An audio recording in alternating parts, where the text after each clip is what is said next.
Jemaat yang dikasihi Tuhan, saatnya kita akan bersama-sama memulai ibadah kita pada malam hari ini. Marilah kita mengarahkan hati kita kepada Tuhan.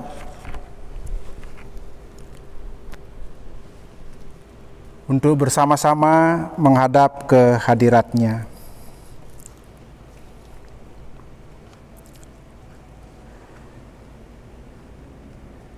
Ibadah pada malam hari ini kami mulaikan di dalam nama Allah Bapa, Tuhan Yesus Kristus dalam persekutuan Roh Kudus. Amin. Kita bersama-sama menaikkan pujian dari Kidung Jemaat nomor 454 ayat 1 sampai 3.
Saat yang indah untuk kita bersama-sama pada malam hari ini boleh membaca kitab suci yang berisi firman dan karya Tuhan.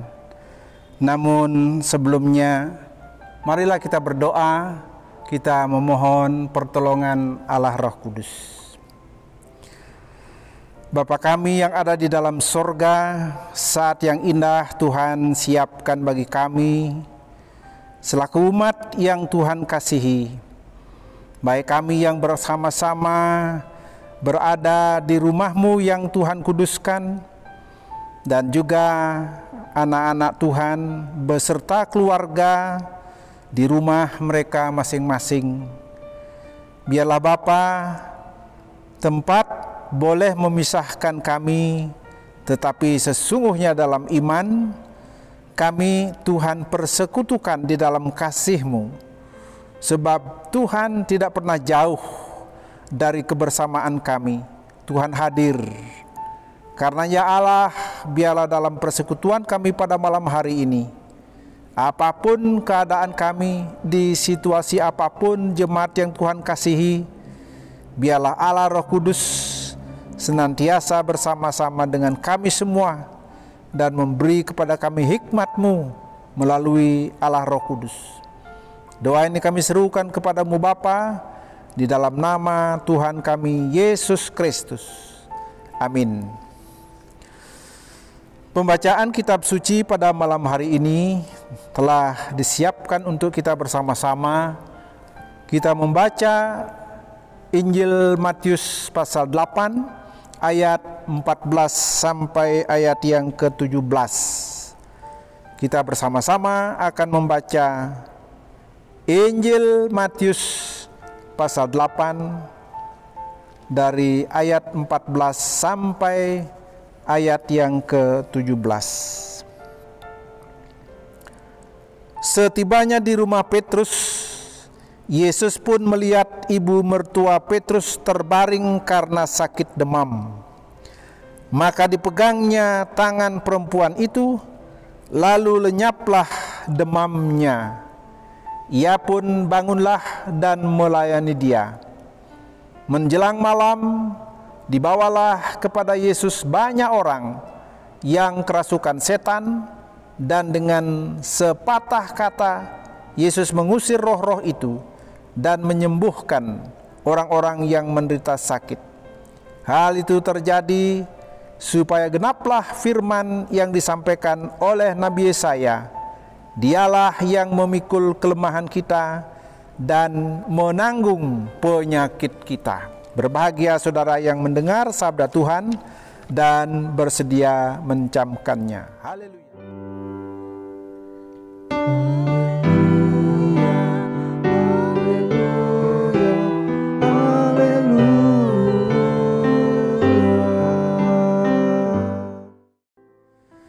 Sembuhkanlah aku ya Tuhan, maka aku akan sembuh. Selamatkanlah aku, maka aku akan selamat. Duh Ratu Sang Yang Widiwasa, segerang je titiang, santukan melantaran kadia sapunike, titiang pacang segaroger, luputang je titiang, santukan melantaran kadia sapunike, titiang pacang moleh kerahayuan, sane sempurna. Santukan wantah palungu iratu, sane patut lui hang titiang. Jemaat yang berbahagia, yang dikasihi oleh Tuhan, penyakit adalah suatu yang ditakuti manusia sepanjang masa, baik oleh kita maupun oleh orang-orang lain tanpa kecuali. Sebab selain hampir selalu berkaitan dengan biaya yang sering tak terpikulkan, walaupun mungkin ada BPJS, penyakit menjadikan kita tidak berdaya. Kita yang senantiasa merindukan kepastian dan stabilitas, merasa terpukul dengan adanya penyakit yang tanpa diundang menyelinap ke dalam tubuh kita dan mengacaukannya, merusakkannya tanpa ampun. Penyakit adalah lambang kelemahan dan kefanaan kita. Dengan adanya penyakit, apalagi kematian, hidup kita, artinya segala sesuatu yang kita rencanakan dan kerjakan, menjadi tidak pasti dan tidak menentu. Tidak mengherankan bahwa orang sakit seringkali putus asa, goncang rohaninya, atau sekurang-kurangnya sedih. Jemaat yang berbahagia, penyakit merupakan tema yang sering muncul dalam Alkitab. Banyak peristiwa yang disaksikan oleh kitab suci yang ada hubungannya dengan penyakit. Kepada kita disaksikan tentang Yesus sebagai manusia yang menyembuhkan orang-orang sakit. Salah satu topik Injil tentang penyembuhan orang sakit dibeberkan kepada kita pada malam hari ini di Kapernaum. Yesus menyembuhkan ibu mertua Rasul Petrus. Kita bisa baca di ayat yang ke-14. Setibanya di rumah Petrus, Yesus pun melihat ibu mertua Petrus terbaring karena sakit demam. Maka dipegangnya tangan perempuan itu, lalu lenyaplah demamnya. Ia pun bangunlah dan melayani dia. Saudaraku yang terkasih, mari kita menghindarkan diri dari apa yang sering muncul sebagai sebuah dugaan atau pandangan-pandangan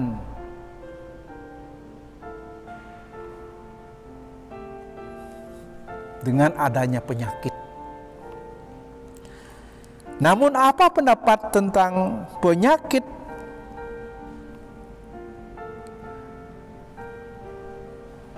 yang kita tahu dari Tuhan Yesus dan apa yang menjadi tindakannya? Itulah yang penting. Bagi Yesus, penyakit adalah tanda kuasa dunia jahat atas manusia. Maka Yesus menyembuhkan penyakit untuk menandaskan bahwa kerajaan Allah, dunia kesucian dan kebaikan mulai berkuasa di bumi ini.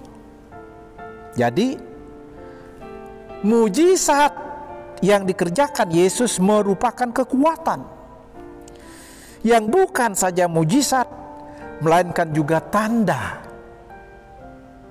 Yang bukan hanya mujizat, melainkan juga tanda. Jadi mujizat yang dikerjakan Yesus merupakan kekuatan. Mujizat dalam arti tanda yang bermakna kuasa dan kehebatan dari Allah. Tanda dalam arti bukti bahwa manusia itu sehat, bahwa manusia itu selamat. Bukti penyelamatan Allah. Jadi bila penyakit disembuhkan secara ajaib, maka artinya jelas kuasa kejahatan sedang mundur. Kuasa kejahatan kalah. Kuasa kejahatan tidak lagi berkuasa dalam kehidupan manusia. Nah, jemaat yang dikasihi oleh Tuhan, dalam Injil yang kita baca pada malam hari ini, Yesus diperkenalkan dengan sangat hebat. Yesus sendiri melihat bahwa ibu itu sedang sakit. Lalu Yesus menyembuhkannya. Ibu mertua Simon bangun sendiri sebab ia telah memperoleh suatu kekuatan baru daripada Yesus. Lagi pula ibu itu setelah sembuh, dengan kekuatan yang ada padanya, ia melayani Yesus. Apa yang kita baca dari kitab suci? Tadi ibu itu terbaring ibarat orang lumpuh yang tak berdaya. Kini ibu itu bangkit ibarat orang yang sudah sembuh dari kelumpuhannya. Lalu apa saudara-saudara? Muncul kepada kita berita yang menarik. Apa yang terjadi setelah ibu itu mengalami satu kesembuhan? Apa yang terjadi ketika ibu itu sembuh? Menerima kekuatan yang baru. Tidak hanya sembuh, tetapi sekaligus menunjukkan apa akibat dari penyembuhan yang dibawa oleh Tuhan Yesus kepada ibu itu. Termasuk apa yang dibawa oleh Yesus kepada manusia. Oleh karena itu, jemaat yang berbahagia yang dikasihi oleh Tuhan, kisah tentang pelayanan yang diberikan ibu mertua Simon terhadap tetamunya, yaitu Yesus sendiri, sangat simpatik. Perlu kita camkan bersama-sama. Apa yang dikatakan oleh kitab suci? Ia pun bangunlah dan melayani dia. Ia pun bangunlah dan melayani dia. Setelah dia sembuh, ia pun bangunlah dan melayani dia. Kita mungkin langsung berpikir begini, ibu itu baru saja disembuhkan. Artinya, ia memperoleh suatu karunia besar. Ia tidak mau senang sendiri saja, tetapi segera menyatakan terima kasihnya terhadap penyembuhan, terhadap penyembuhnya, dengan melayani dia serta murid-muridnya. Nah, pemikiran semacam ini tidak salah dan perlu ditumbuh kembangkan. Tetapi bila diingat bahwa kata membangunkan mempunyai arti khusus, khususnya dalam perjanjian baru, yaitu mendekati arti kata membangkitkan, maka maknanya menjadi lebih mendalam. Pengertian apa yang ada di situ, saudara-saudara? Yesus menyembuhkan, artinya ia membangkitkan, supaya kita, tiap orang yang diselamatkan, setiap orang yang disembuhkan, dapat melayani dengan baik. Melayani siapa? Melayani yaitu Yesus, Sang Penyembuh itu. Melayani Yesus, sumber kekuatan itu. Melayani Yesus, sumber keselamatan itu. Tetapi juga setiap manusia, sesama kita, yang perlu juga mendapat pelayanan kasih. Sebagaimana yang Tuhan Yesus sendiri ucapkan,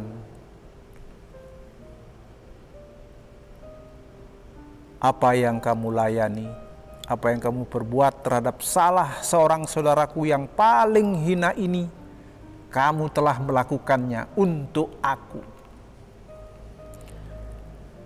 Oleh karena itu, saudara-saudara yang dikasihi oleh Tuhan, keluarga jemaat yang berbahagia, ada juga yang sakit, ada juga yang sehat.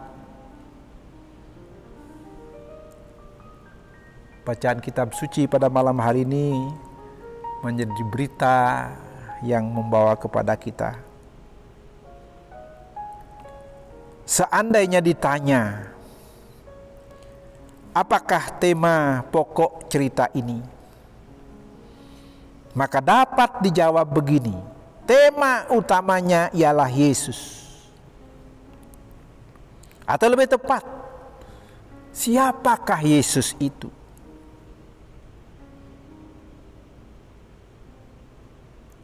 Bagi saudara-saudara selaku jemaat yang dikasihi oleh Tuhan, baik yang sehat maupun yang sekarang sedang ada dalam keadaan sakit, siapakah Yesus itu? Bagi saudara dan saya, siapakah Yesus itu? segera kita harus menjawab, Yesus ialah seorang yang diberi kuasa oleh Allah. Dia seorang penyelamat yang membebaskan manusia dari kuasa jahat dan juga dari penyakit. Inilah kabar baik tanpa kecuali. Jangan mengira bahwa ketika saudara ada dalam keadaan sakit dan masih sakit, lalu Yesus tidak merawat, mendampingi saudara. Atau ketika saudara dalam keadaan sehat, jangan mengira bahwa Yesus tidak mendampingi kita. Saudara, kita jangan terlalu terpaku pada jalannya cerita ini. Kalau saya aplikasikan, saudara, kita bersama-sama, jangan terpaku pada jalannya cerita ini. Apa artinya? Jangan saudara dan saya kita terpaku pada keadaan apa yang sedang kita alami. Lalu mempersoalkan apakah Yesus mengasihi saya atau tidak. Bukan di situ masalahnya. Sebab tujuannya yang utama bukan laporan kesejarahan. Bukan itu yang dimaksud oleh penulis Injil Matius. Tidak melaporkan cerita yang tidak ada hubungannya dengan kita. Barangkali begitu. Tidak. Melainkan suatu amanat tentang Yesus. Yesus yang mau ditonjolkan untuk kita bersama-sama. Bila kitab suci ini dibaca dengan cara demikian, maka faedahnya ialah bertambahnya iman kita akan Yesus. Sebab bagi kita pun Yesus adalah seorang penyembuh. Bagi saudara dan saya kita, Yesus adalah seorang penyembuh. Dia adalah juru selamat yang tidak hanya berkutat mengurus di sekitar apa yang menjadi sakit atau sehatnya kita, tetapi dia menyelesaikan tuntas apa yang bernilai ilahi dan kekal. Karena itu saudara dan saya, kita tidak dibiarkan terbenam, tenggelam dalam menghayati, mendengar atau merenungkan cerita, lalu apalagi dari situ muncul tafsiran, perasaan, loh kok dia disembuhkan, diberi kesehatan, lalu saya tidak. Kita tidak boleh terbenam di situ, tetapi kita harus terbenam pada diri, siapakah Yesus itu?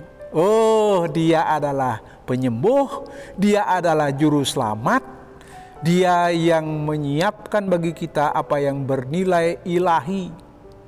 Kalau iman kita pada Yesus mantap di situ, apa kata firman hari ini? Sembuhkanlah aku, maka aku akan sembuh. Selamatkanlah aku, maka aku akan selamat. Tanpa saudara mendasarkan diri pada Yesus sebagai sumber keselamatan, sumber penyembuhan, lalu hanya berkutat pada apa yang sedang kita alami, maka doa kita akan menjadi lemah. Sebab doa yang benar besar kuasanya. Doa yang benar, doa yang berdasar pada Yesus, doa yang berdasar pada keyakinan pada Yesus, besar kuasanya. Amin. Saat teduh untuk kita bersama-sama.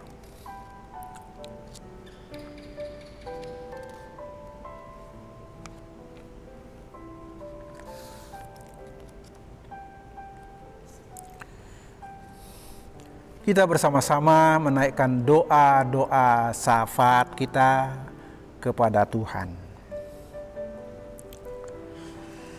Bapa kami yang ada di dalam sorga, tanamkan sabdamu dalam kehidupan kami, dalam kehidupan umat yang Tuhan kasihi, dalam berbagai pengalaman yang mereka sedang alami.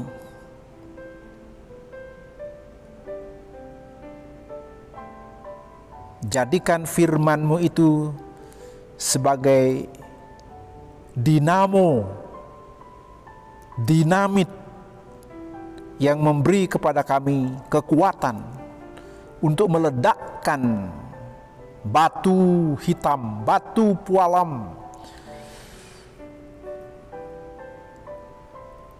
yang mengikat hati kami, sehingga sering kami tidak dapat mampu untuk menerima sabda Tuhan yang penuh dengan pengajaran itu.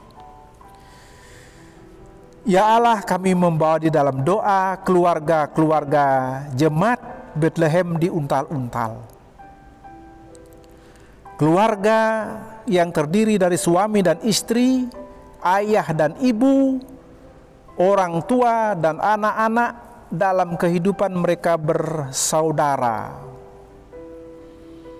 Tuhan, jangan pernah beri kesempatan kepada kuasa si Dajjal untuk mengacaukan kehidupan suami istri, kehidupan orang tua dan anak-anak, kehidupan saudara bersaudara. Sebab ketika kami tidak lagi saling mengasihi, maka di situ akan muncul sakit penyakit. Kami akan begitu mudah saling menyakiti satu dengan yang lain, baik dengan pikiran, ucapan, dan tindakan kami.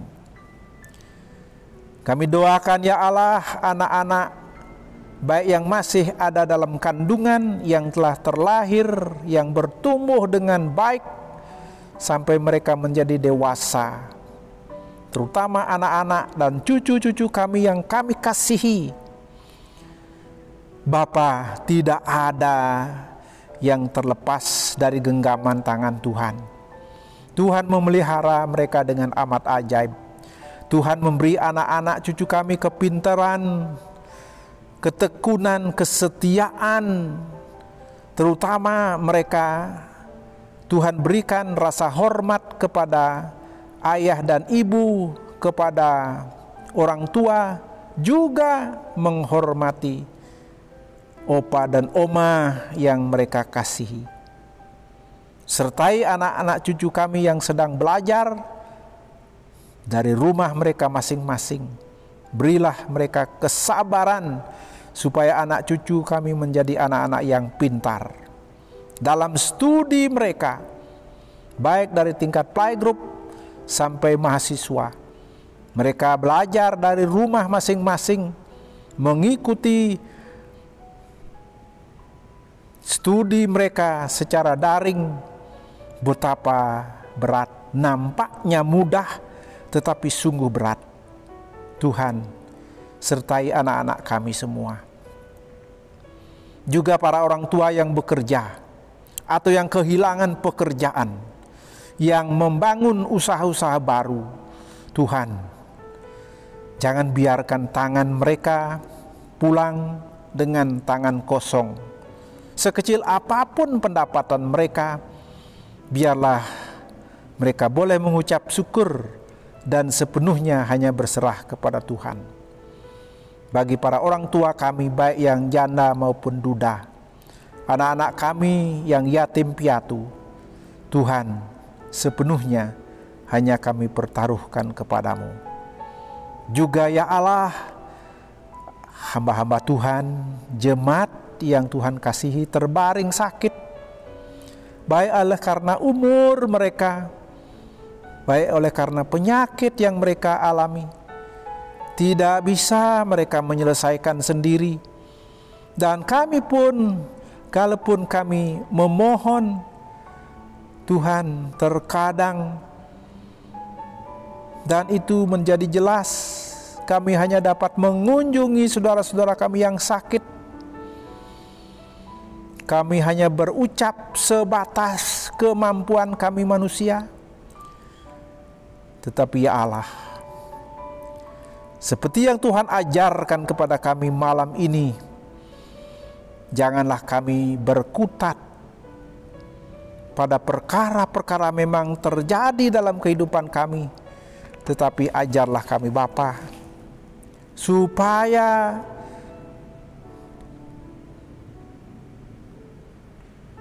kami mengambil keputusan bahwa sesungguhnya yang patut kami imani adalah Yesus penyembuh, Yesus penyelamat, yang akan menyelesaikan dengan amat ajaib apa yang terjadi dalam kehidupan kami, supaya kami tidak mengeluhkan penyakit yang sedang kami derita, atau mengeluhkan keadaan suami atau istri, orang tua, anak-anak kami yang sedang sakit,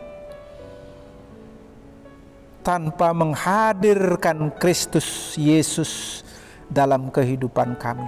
Tolonglah kami Tuhan, ajar kami mengimani Tuhan Yesus sebagai sumber penyembuh dan penyelamat, dan Dia akan bertindak dengan amat ajaib.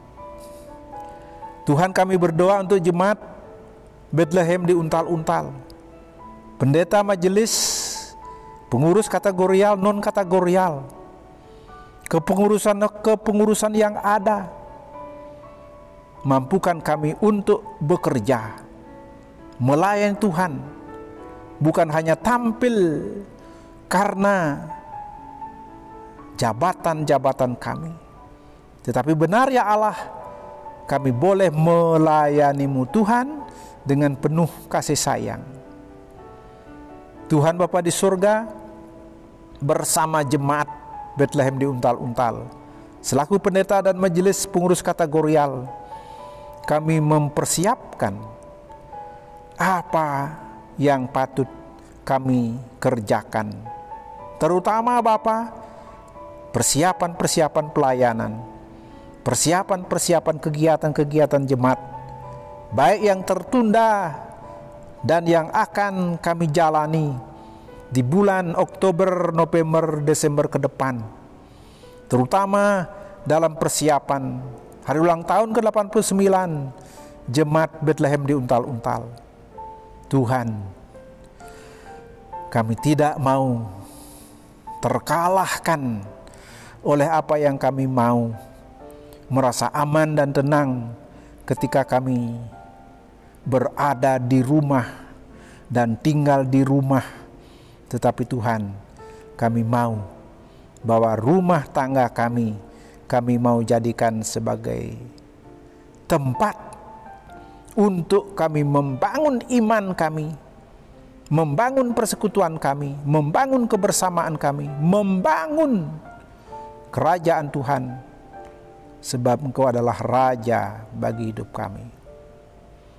Gereja Tuhan, majelis sinode harian, majelis sinode lengkap, departemen, kepala-kepala departemen dan lembaga, sekolah-sekolah milik gereja Tuhan, rumah sakit milik gereja Tuhan, panti asuhan, LKSA milik gereja Tuhan, maupun lembaga-lembaga swadaya seperti home, children home.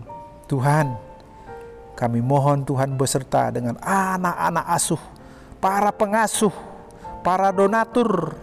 Tuhan kirim, seperti Tuhan mengirim burung gagak untuk melayani Elia.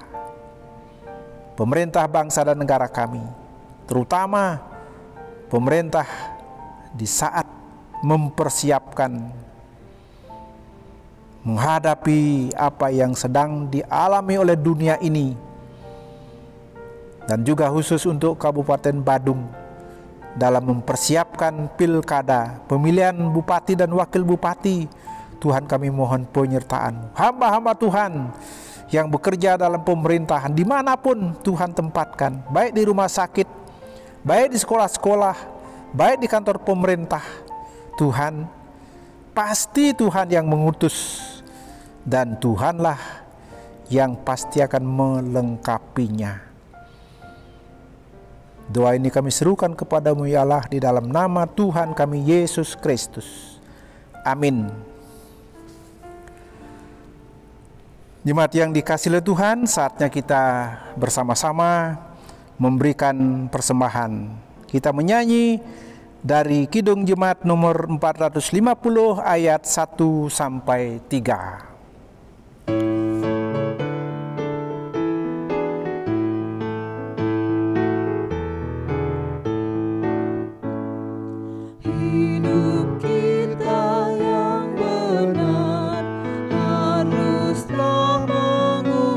Syukur dalam Kristus bergema, janganlah terkebun.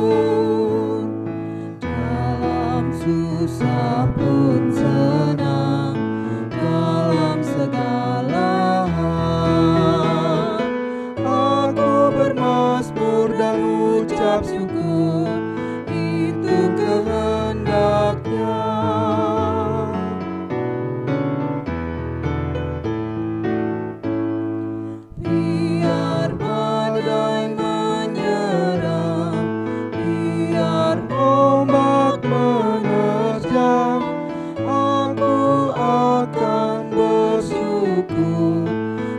Pada Tuhanku, dalam susah pun senang, dalam segala hal aku bermazmur dan ucap syukur, itu kehendaknya.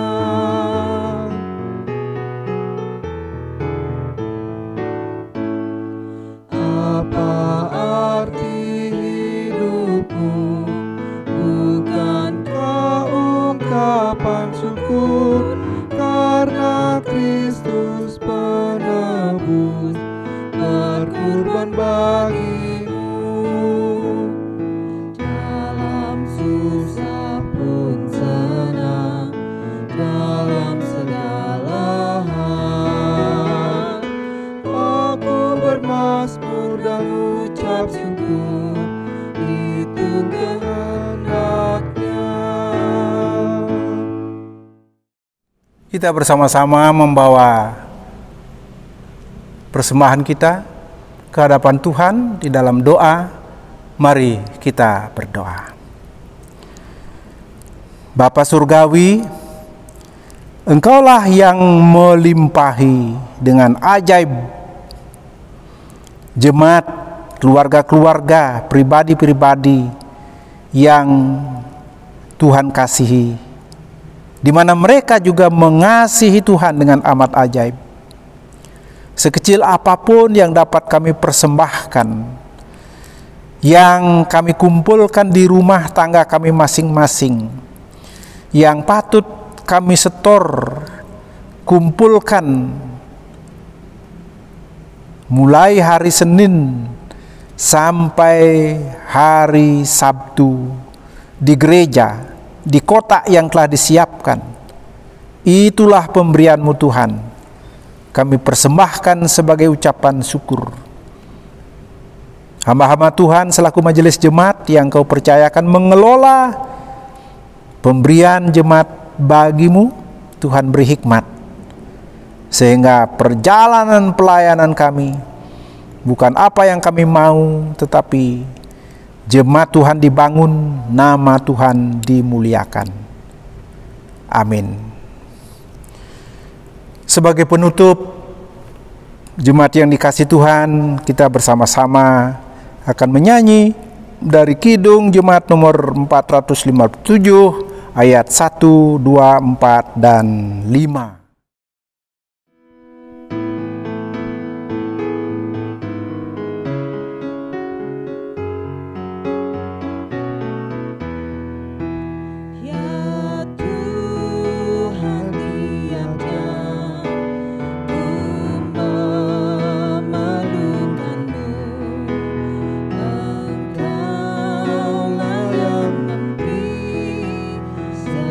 Sejahtera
Mari kita bersama-sama mengarahkan hati kepada Tuhan, memohon berkat dari Allah.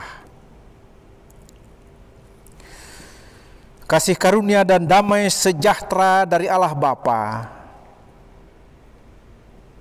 pengasihan dari Tuhan Yesus Kristus serta persekutuan Roh Kudus biarlah tinggal beserta saudara-saudara dan seisi rumah tangga saudara dari saat ini kekal untuk selama-lamanya. Haleluya. Amin.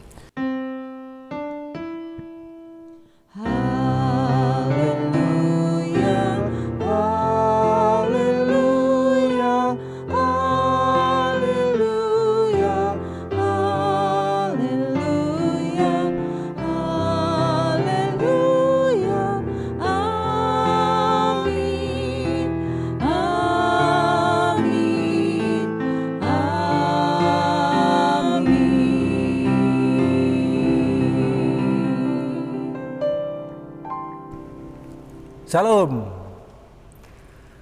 Ibadah sudah kita akhiri sampai di sini secara daring, baik kami bersama-sama mempersiapkannya di rumah Tuhan, jemaat yang ada di rumah tangga masing-masing, dimanapun kita berada.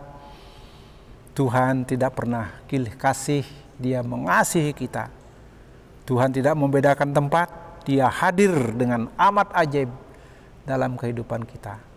Mari kita mengikuti seluruh kegiatan mulai hari Senin sampai hari Sabtu, dan jangan lupa kita memberi apa yang terbaik bagi Tuhan, yaitulah hidup kita. Kita persembahkan baik di dalam keluarga, di dalam masyarakat, dan juga bagi Tuhan yang menjadi juru selamat kita. Tuhan memberkati saudara-saudara. Salam.